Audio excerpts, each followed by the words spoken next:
Hi, this is Alex with Maple Leaf Coffee Roasters in Roselle. I'm here today to talk about our July 2025 Club Coffee, a fun honey processed coffee from Bolivia. Check it out.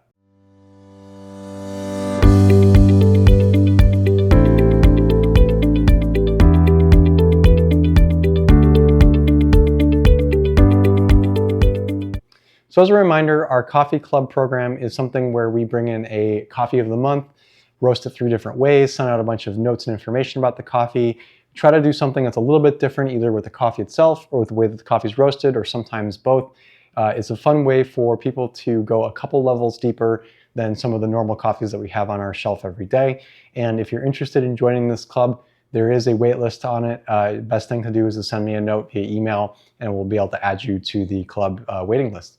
So this month we have a coffee from Bolivia. It happens to be a honey processed coffee. So I'm going to talk about first coffee from Bolivia and then the process itself. Coffee from Bolivia isn't super common to see. We actually have a Bolivian coffee right now that's a wash processed coffee. Generally like to find a good Bolivian coffee when we can, but it's very few and far between to find something interesting. Bolivian coffee flavor profile kind of borrows a little bit from a couple of Central American flavors, and you don't get a chance to kind of come across a Bolivian coffee super common, and it happens to be a honey processed coffee. So as a reminder for everyone about the kind of 2 different processing methods that we normally see on our shelf, you have something that's either a wash coffee or a natural processed coffee. Wash coffees tend to be very consistent in size and shape, very uniform in their taste, whereas the natural processed coffees can be a bit more exotic, interesting, a little bit sharper sometimes, and be a bit more kind of fruity forward types of coffees. The honey process is sort of an intermediary between those 2 processes. They do a partial drying in the sun like a natural process, and then they send it through a wash process like you would see in most of the coffees that we have on our shelf here. This is kind of a gross oversimplification of what a honey processed coffee is, but generally speaking, what that does to the flavor is it gives it a more richer, exotic, sweeter flavor without kind of the acidity that you normally see out of a natural processed coffee. So this is one of those coffees for me that falls in very squarely into the fun category of coffees. So you get some of the conventional Bolivian flavor profile with some of the effects that a natural or a honey process will bring to any coffee. And I think this is one that will be like those 2 combinations of factors put together will be a really compelling choice for a lot of our club members this month. So one interesting element on the roast side of this coffee too, it's a very chaffy coffee.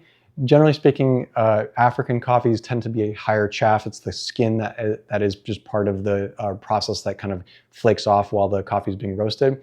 So when I was roasting the samples of this coffee, the chaff collector in my little sample roaster did fill up fairly quickly, and we saw a lot of chaff, and you'll see it in the pictures for each roast, that there's still some skin hanging out in this coffee. Even at the dark roast, there's a little bit of a skin too, and that can be an interesting but challenging thing to roast as well. So we didn't do anything super interesting or exotic on the roast profile this month. Pretty much took a normal light, medium, and dark approach to this coffee. So let's dig into the flavors for each of the 3. On the light roast side of things, we saw a kind of sweet cinnamon, honey, a richer flavor out of this coffee. This didn't have a light feel to it, but it definitely wasn't like a medium body roast profile for a light roast coffee. Very clean taste out of this coffee. Not super sharp or acidic. I think if you're a person that likes the exotic flavors of a light roast, but you kind of steer away from those because you don't like something that can have a bit more of a bite, this might be a really good choice this month because it does have the conventional kind of cinnamon, a little bit of a touch of an apple tone to it, sort of flavors that you normally see out of a Bolivian coffee, but it also borrows a little bit of a citrusy, floral kind of feel. Very sweet, not sharp. And nice and filling flavor too. So won't be that kind of usual light roast profile that finishes really quickly. This will linger on your palate a little bit after you take that sip and you swallow. And I think that's a really great way for maybe a non-usual light roast drinker to give this coffee a shot. On the medium roast side of things, this turned more into kind of like a chocolatey, a little bit bigger body, but not a ton extra body compared to the light roast. More of a vanilla, buttery kind of feel. The citrus kind of lemon tint in this coffee wasn't super prominent, but it was still there. Not as highlight on the medium roast or the medium roast side as it was on the light. Fun part for this coffee as we turned into the medium, it got something that kind of borrowed a little bit from the coffees from El Salvador that we've had before, where there's a little bit of like a graham cracker, toasty kind of finish to it. And the medium is where we started to see a little bit of like a nutty profile to it.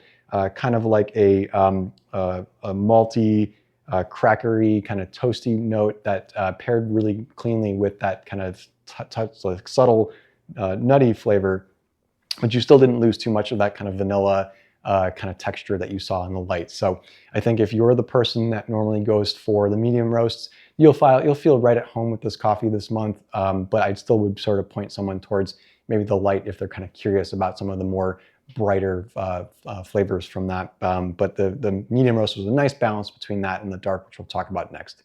On the dark roast side of things, we definitely moved more into dark roast territory.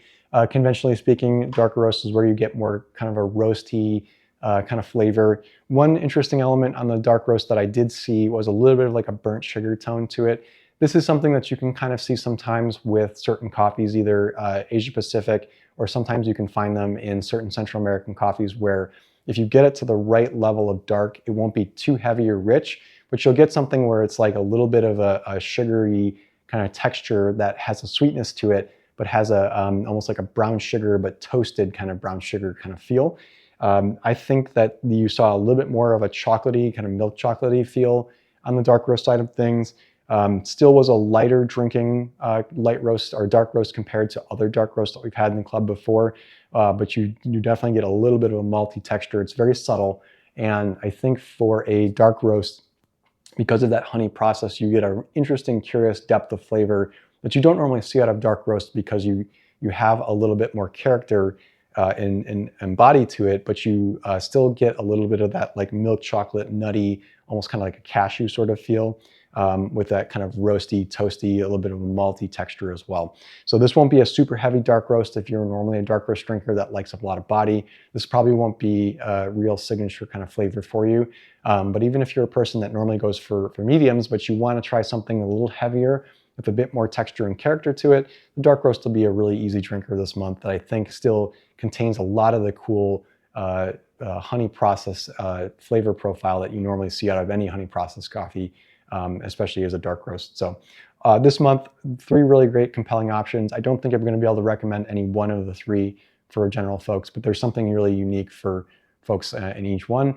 And if this is one of those months where you want to try something a little bit different, choose something different than your normal roast choice, and I think you'll still be quite satisfied and happy with whatever you choose.